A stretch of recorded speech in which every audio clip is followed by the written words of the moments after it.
Autumn, 1978. Riverside Park, Manhattan. Chris Pape was 18 years old, had left home in New Jersey, and was sleeping where he could find space. He had been writing graffiti across New York for 4 years. Train cars, underpasses, the brick faces of outer borough infrastructure, using first the tag Gen 2, and then, from 1978 onward, the word that suited both the method and his situation: freedom. The city's response to graffiti had escalated at the same pace as the writing. By the late 1970s, the Metropolitan Transit Authority was deploying task forces in the yards and applying chemical buffing agents to train surfaces, with the systematic thoroughness of an organization that had decided to win the argument. Write, erase, write again. The city controlled nearly every surface it could reach, and it was reaching further each year. He had heard from other writers about a tunnel beneath Riverside Park on the Upper West Side. The old New York Central Freight Line, lowered underground decades before as part of a Depression-era improvement project, running the full length of the park's western margin in near darkness, ventilated by grates flush with the grass above. Access required finding one of those grates after dark and descending through it to the trackbed below. He found the grate. He descended. The tunnel ran north and south beneath the park for approximately 50 blocks. It was wide enough for 2 tracks with clearance on each side. The darkness between the dim points of light admitted by the ventilation grates was complete, and it was not empty. In the sections nearest the southern entrance, people had established themselves, their presence indicated by the objects they had left in the tunnel's margins, by the evidence of habitation in a space that the city above had largely stopped tending. Pape had found his wall. He had also found, without expecting to, a neighborhood. Both facts would define the tunnel for the next 15 years. The conditions that made the tunnel a neighborhood had been accumulating since the mid-1970s. New York City's fiscal crisis of 1975 had dismantled municipal services at a pace the city had not experienced in its modern history. Public housing maintenance contracted. Federal housing support programs were cut through the early years of the Reagan administration. The policy of mass deinstitutionalization, releasing patients from state psychiatric hospitals into community support infrastructure that did not yet exist at the required scale, delivered thousands of people with serious mental illness into a city with no adequate provision for their care. Rental vacancy rates in Manhattan tightened through the late 1970s as landlords abandoned unprofitable buildings or converted them to higher yield uses. Then crack cocaine arrived, and the arithmetic of displacement accelerated.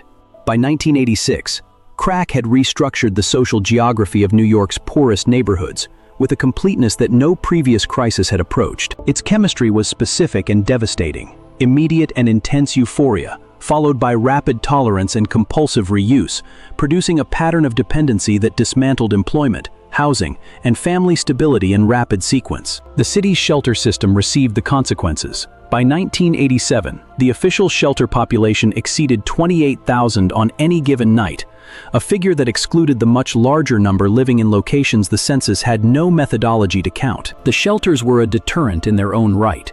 Violence, theft, and the particular danger of proximity to people in acute psychiatric crisis were documented conditions in many of the larger facilities. Outreach workers who conducted assessments consistently reported that clients with any alternative, however poor those alternatives appeared from the outside, declined placement. A fixed space in a stable underground environment, with predictable social dynamics and a degree of permanence from which daily life could be assembled, offered things the shelter system could not reliably provide. The tunnel beneath Riverside Park was not chosen by accident. It was chosen because the people who chose it had evaluated what the city was offering and made a calculation in their own interest. The city had stopped looking after the tunnel. That was the deciding factor. The community that formed in the years between 1978 and 1987 was not an encampment in the conventional sense. It was a neighborhood, and it operated as one.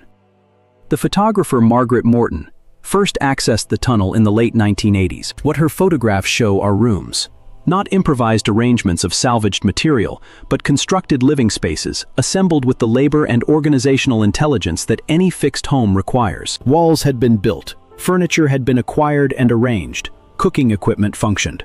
One resident had built shelving from timber reclaimed from the tunnel margins. Another maintained a workshop. Several residents maintained employment on the surface while keeping their tunnel homes as a primary address. The community maintained rules. They were unwritten and enforced socially rather than formally, but observed with the consistency that any stable social group requires to sustain itself. The prohibition on violence between residents. The prohibition on theft within the community. The expectation that new arrivals would accept the existing social order or leave it. Those who violated the rules found themselves outside the consensus that made the tunnel livable. Chris Pape continued painting through these years.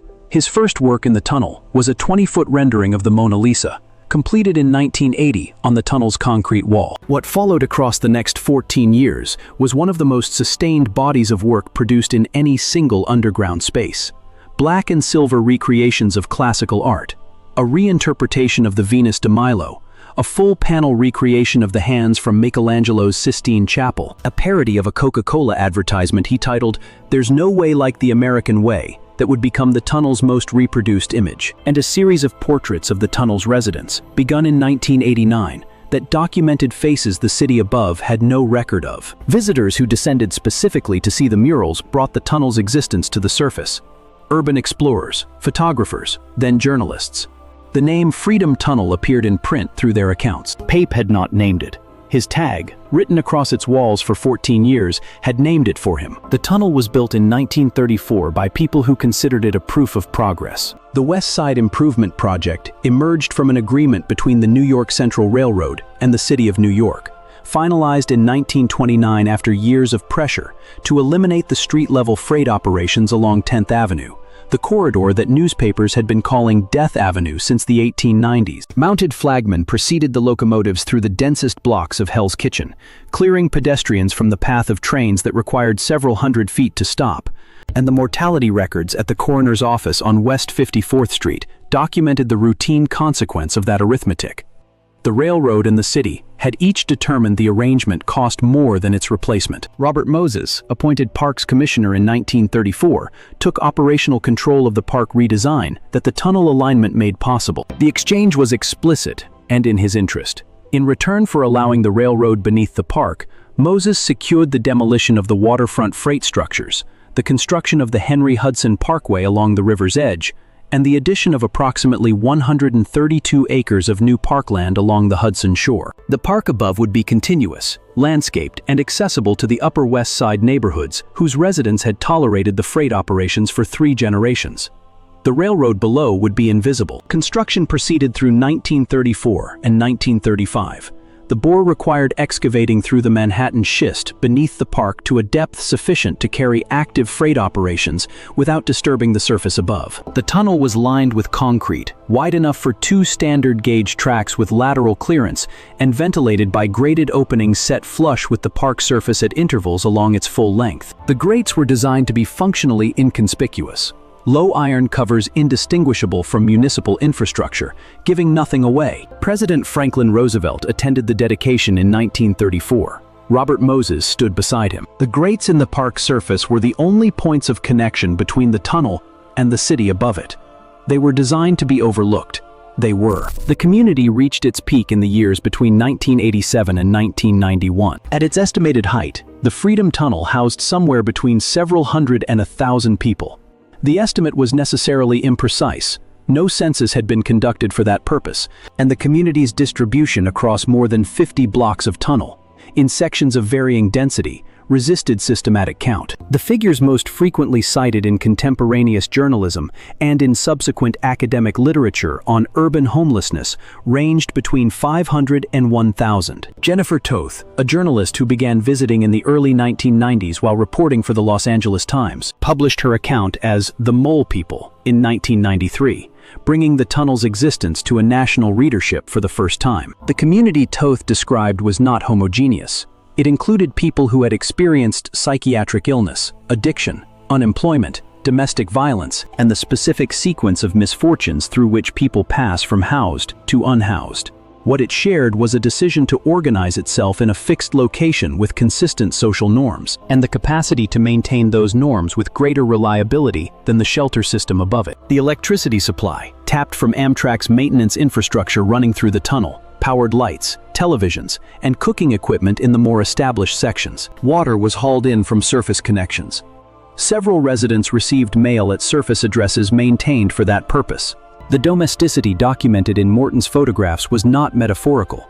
It was literal, considered, and defended by the people who had assembled it. Pape's murals, by this point, had become the tunnel's most visible cultural fact to anyone who descended to witness it. The Coca-Cola parody, "There's no way like the American way," occupied a substantial section of wall in monumental scale. Beside it, panel by panel, the portraits of the tunnel's residents looked out from the concrete with the directness of people who understood they were being recorded. For an audience that had not yet arrived, the name Freedom Tunnel had entered common use through the visitors who had come to see the murals and left to write about what surrounded them. It appeared in journalism, in the accounts of urban explorers, and in the language of the community itself.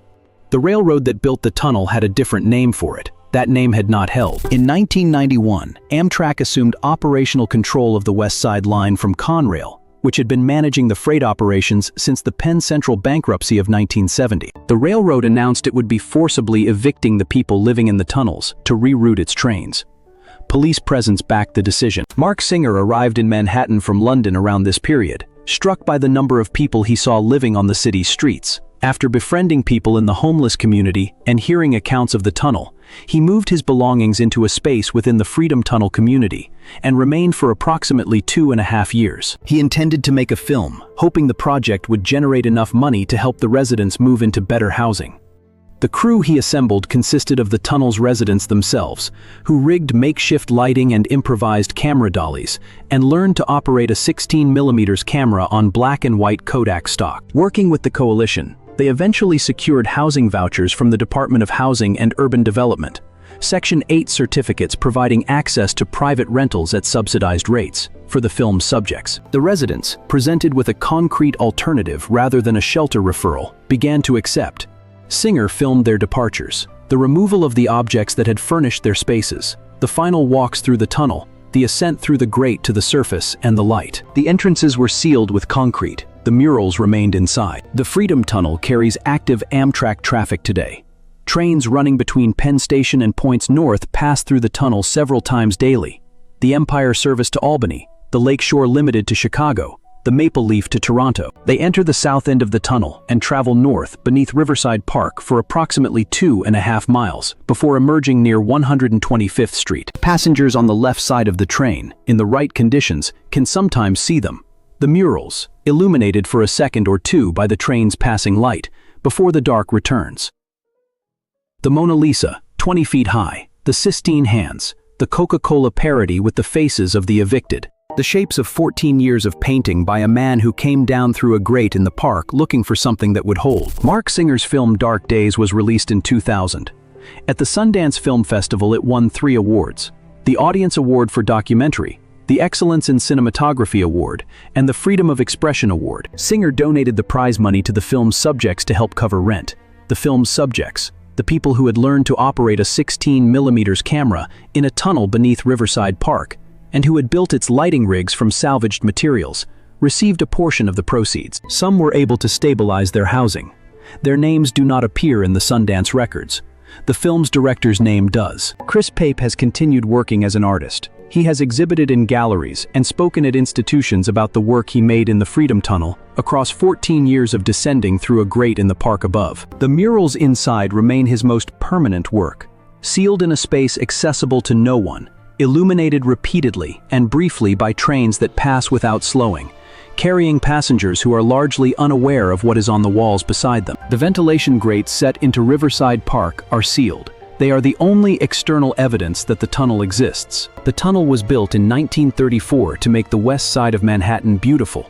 It succeeded. Riverside Park, redesigned by Moses above the tunnel's route, became one of the most valued stretches of public space on the island. The neighborhoods adjacent to it, freed from the Death Avenue freight operations, began the long transformation that made the Upper West Side one of the most expensive residential addresses in the city. The tunnel below that transformation became home to the people the transformation had no room for. Roosevelt attended the dedication. Moses stood beside him.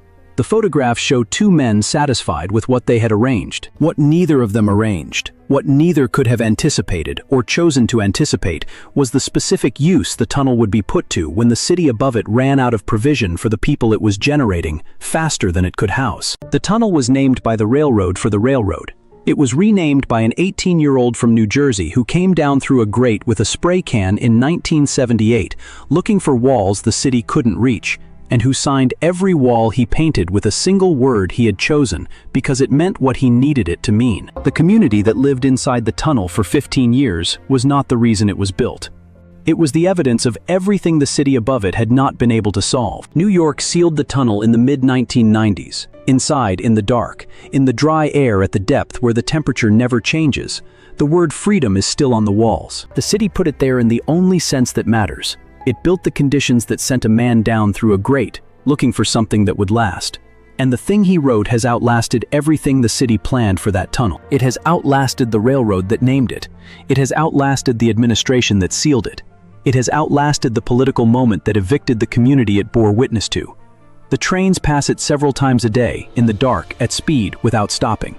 The word is still there. If you enjoyed the history of New York's Forbidden Tunnel, hit the like button and subscribe to the channel.